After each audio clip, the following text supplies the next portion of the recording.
house. So this is an interview with Ferngi and Daniel Schmid at Vaikuntha Farm, Switzerland, in the center, half an hour from Zurich, west, half an hour east of Bern, half an hour south of Basel, really in the center. And they started off with having a mercy farm for animals which ought to be slaughtered. Ferngi, my question, how did you get the idea of installing a farm for animals and saving them for being slaughtered? So when I was 12 years old, somebody took me into the slaughterhouse, and I saw what happened there, and I felt very sorry, and I stopped eating meat. And then I thought we should do something for these bad treated animals, like cows and sheep and chicken and so on. How was it with you, Daniel? I started through Franziska getting vegetarian, and she as well gave me the Bhagavad Gita as it is from Srila Prabhupada. And what I was reading there in this book was exactly that what I was searching my whole life. I started studying as well science of religions, but it was this what I was searching for, and so then the idea came to do something useful to make Krishna happy, and so the idea came up to make a farm. Mm-hmm. So, from profession, what are you do? What did you study or learn as a profession, Ferngi? I worked like a nurse in a little hospital. Uh-huh. Is this regular times or is it changing times? It's changing times. Okay, and that goes well with the farm? Yes, that's okay. Sometimes long days, but it's okay. And with you, Daniel? Worked as an architect and as the chief of the construction place. Yeah. Okay, so you had the whole project. You were a project manager to bring the houses up. Yes, exactly. Mm-hmm. Exactly. It's a very responsible job. So you certainly can both use your qualities in this work here. Building a farm is not so far away from putting up houses, and nursing the cows and the animals and the plants goes well together with that profession as well. Yes. How did you get the animals that you have on site here, and what animals do you have, and why did you choose these kind of animals? Now we have horses, cows, sheep, chicken and goats, and there are coming some pigs. Pigs? Pigs. Mm-hmm. And yes, we just took them because they often slaughtered for meat, or because they don't bring money.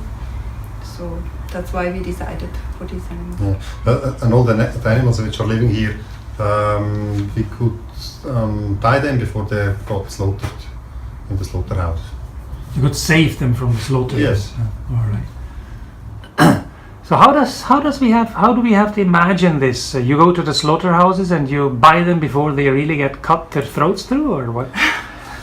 There are different ways. The horses they came to from auction, from a meat auction. Yes. Otherwise they were transported direct to the slaughterhouse, and the cows we have from a farmer. We could buy them free before they came to the slaughterhouse, and the chicken they had their break in laying eggs, so we could save some of them before they get killed. Yes, and by the sheep we saw a advertisement or a inserat in the in the newspaper for sheep meat. So we took the chance to buy them. Yeah. So I gather you had to build some facilities for these animals, or have you had the facilities before? Like No, the stables? no, we had to build, but Daniel, he learned this profession, so that was very helpful. He can build all these stables by himself. Yeah, and as at the living house where we're living, we could build on our own. Yeah. Otherwise it would get difficult because of the money. So you found a clever economical solution. Yeah, it helps. Very nice. So you're planning to have more animals, right? I understood pigs are coming. Yes. Do you know already which pigs? No, that's not. No, we How just many pigs? Maybe 4, something like this. And then we like to have some ducks, some turkeys, guns, geese, some geese, and some rabbits. So that at the end we actually have all the animals here which are slaughtered usually, or which are eaten usually, so that the people can get in contact with these animals. Right. I understood the process that you are following or developing here is eventually bringing people to Krishna consciousness through different steps of getting in touch with your wonderful vegetables, animals. Maybe you could elaborate a little bit on how that process works, Francie. Sometimes people come, visitors, and they come in contact with the animals, they touch, and then we explain where they're coming from and what's their name, and then we see that goes from heart to heart, that the people realize this cow is the same cow that will go to slaughterhouse normally, and then they decide sometimes that they don't eat meat anymore. So we see that it works quite good. So could you actually say that you have brought people to vegetarianism? Yes, often. Or to veganism as well. Even veganism. Yes, and we think this is a very important step to become afterwards maybe spiritual interested. So and our goal is to make a good relationship with the people, even maybe friendship. And when we have a good relationship, they get curious about our spiritual background, and so they are asking. And if they are asking, we can carefully give an answer, or after a while maybe even give a book. And this works very well. So when the people are interested themselves, then they are open. Yes, this works quite well.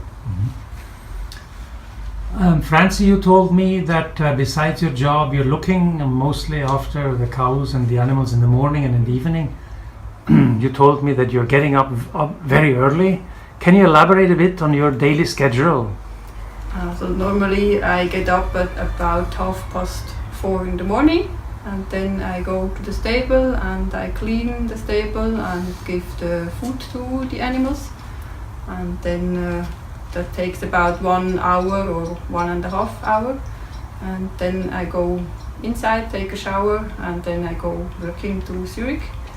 And during the day Daniel is looking at home for the farm and for the animals, and in the evening I come back at about 6 o'clock from Zurich, and then I go again to the stable, to the animals, cleaning, feeding, brushing or something like this. And around 8 o'clock or 9 o'clock in the evening I'm very tired and fall asleep. So looking after cows and animals brings you to Sattva Gun, as said, which is rising early, going to bed early also. And you also said that there is not much time for For nonsense. For nonsense, nonsense. right? I love that statement. So I would say the proof is in the pudding. If you can see, Francie is on Sattva Gun level, looking after cows and other animals. Now, for the economic side of the farm, one interesting question might be, how quickly have you been able, Daniel, to make your vegetable growing operation profitable in a sense that it supports your family? It took us about 4 years. On one side to get in contact with all the customers on the market, and on the other side to learn about vegetable, that it gets profitable enough. And yeah, I like it very much. It's a lot of work. So I'm working with the sun. The sunlight is coming up. I go to work, and when it goes away, the sunlight, then I go in again. And so this is a very nice way for living. It's natural. It's natural, and it's a very luxury to have our own vegetable as well. So this is our one part of our luxury life. We have our own vegetable. Yes.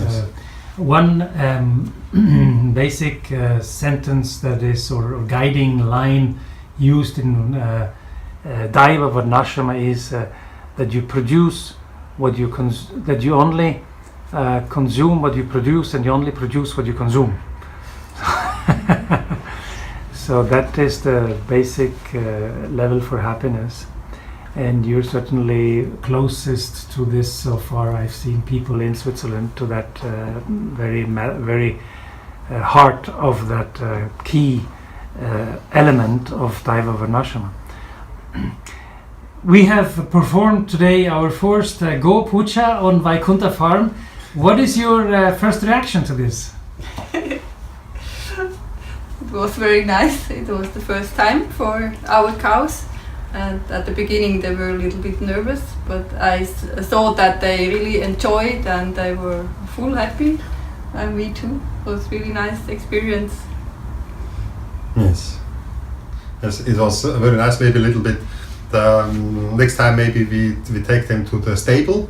This time it was outside, and it has lots of flies, and so the cows were a little bit moving around, but it was really nice.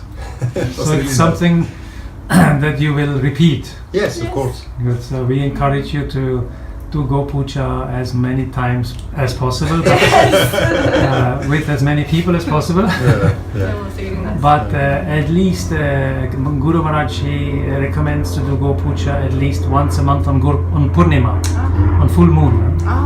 Yeah, that is to invoke auspiciousness for your farm. So I have a lot of material recorded from this visit. I want to thank you from my heart very much for your wonderful hospitality and the very instructive teachings that we can take to our webpage from this farm, from all you've learned. Would you want to make a statement, close with a statement, maybe for Bhaktivedanta Swami or for the Sri Surabhi campaign? Maybe for all the people which are seeing this video, open farms, plant vegetables, save cows and protect them. And all the other animals too. Yes, and be happy. We thank you very much. Hare Krishna. Hare Krishna.